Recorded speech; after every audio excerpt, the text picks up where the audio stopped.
Welcome back to another episode of Andrew's Garage, and today we put a motor in my 67.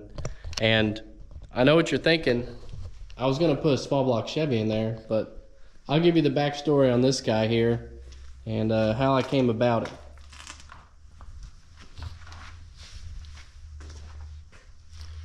But basically, I sold my motor, the 350 I had, and I purchased a 99 Chevy truck with a 5.3 liter in it. And I bought this because, well, I figured I didn't have a lot of money, you know, to really put in this thing. So I figured I'd sell the motor, and I bought the truck, pulled the motor, pulled the transmission, sold body panels off the truck, loaded up with all the scrap, and then took it to the junkyard and got more money out of it. And basically, so it was an equal trade for a motor, and it made me able to buy a wiring harness for it, a standalone system. It got me a fuel pump for it, and a fuel pressure regulator, all the lines, and flywheel, clutch, pressure plate, throwout bearing, pilot bushing. It got me everything I needed to put this LS into this truck. Pretty much the only thing that I have to do out of pocket is to get the computer tuned, which is no big deal because I'm going to be running stock everything.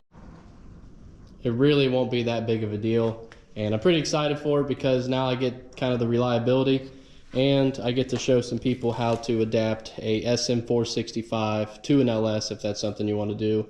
Now, this isn't really what I really want to do, but it is an option if you stumble across like an NV4500 for the older model trucks and stuff like that. You can still bolt them right up to the LSs and use them as long as you use some of these parts that I have listed here, and I'll give you a rundown of them now.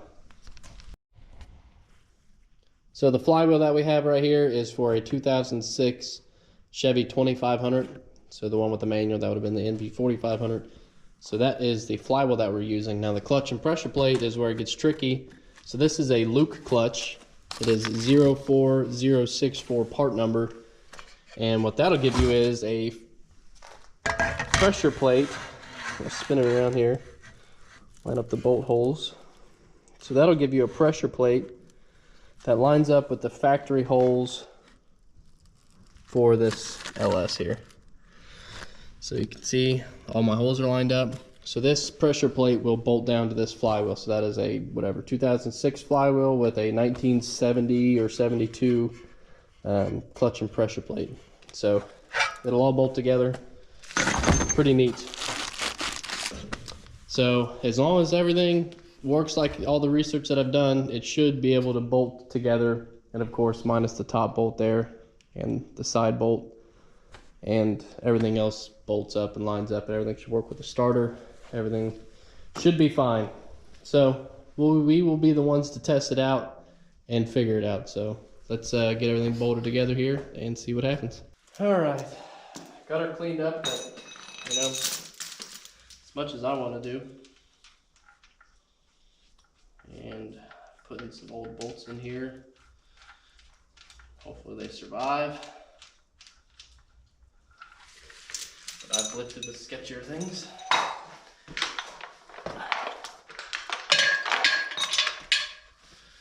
Run that across. Look for another sketchy bolt here.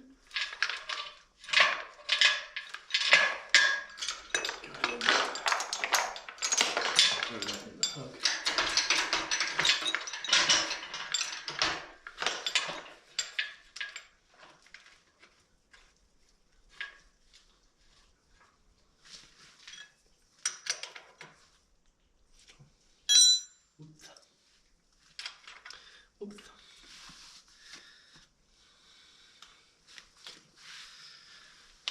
15.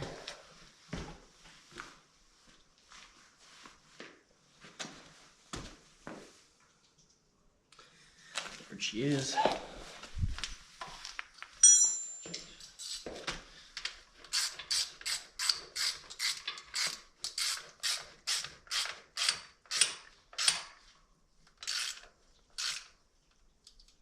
Okay, and now we hope and pray that that was enough.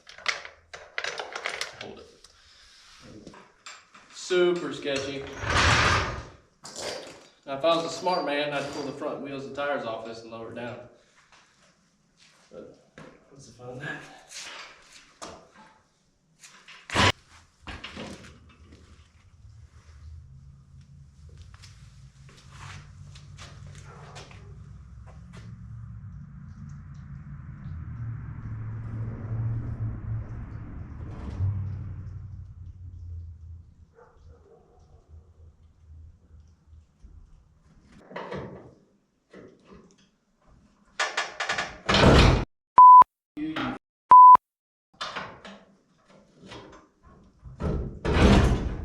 God bless America, you piece of God.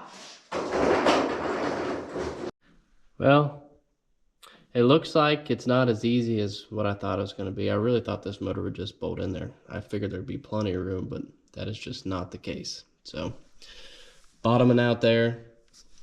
It's bottoming out on the other side too, because of the gas pedal and everything.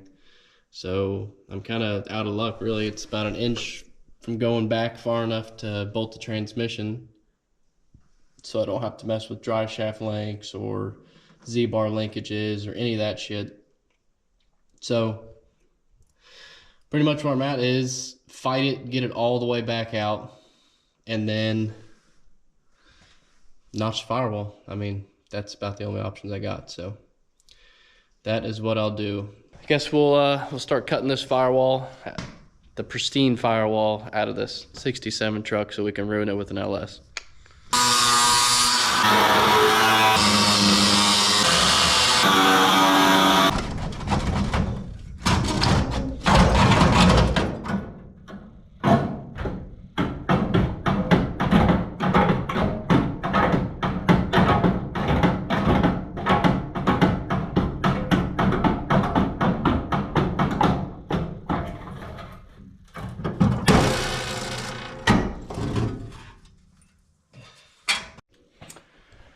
All right, so I try to think 10,000 ways to go about this to make it work, and you know, it just wasn't working out in my head, and I don't have the amount of money that I need in order to put like a 6-speed in here or something like that. So that's just not the route I'm gonna go.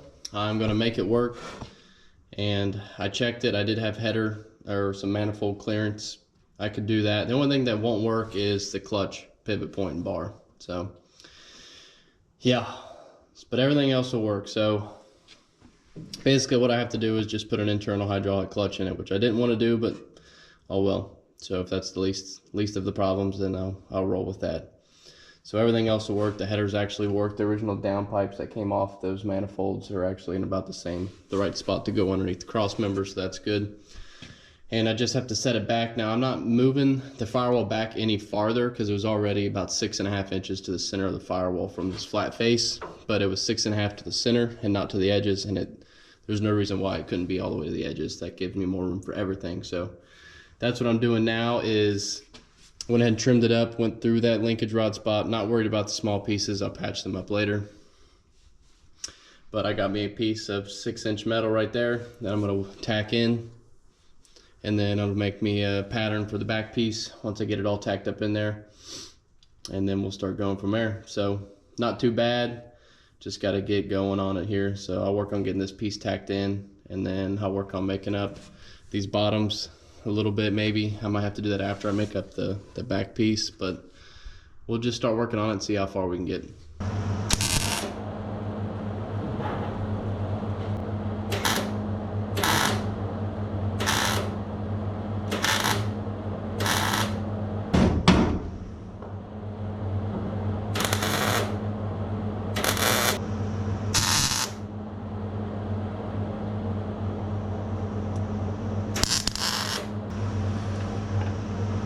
All right, sides made, everything should clear now. Even have a little more room over here for the headers. And now I just need to get a piece of cardboard, biggest one I got, cut out so I can hold it on the back side, mark it, because I had to do a little bit of a bend back here. So I don't really know how that'll work out, but I had to bend it because that's right where the wiper motor goes, and I don't want to have any issues with it because it's going to be a pain to get out of there if something does happen to it now. So So yeah, I'm happy with that. It worked out good. That piece of metal just magically is the right length and wound up tacking on all the corners and everything. And you know, sometimes you get lucky and sometimes you don't. So tonight we got lucky. So let's celebrate and mark the back piece.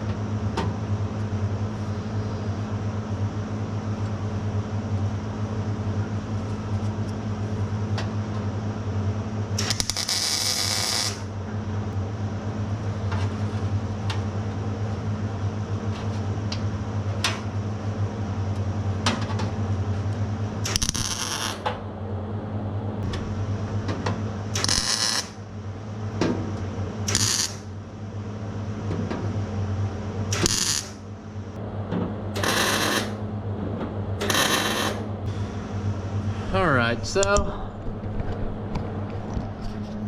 I've got her all tacked in there. It's looking pretty good.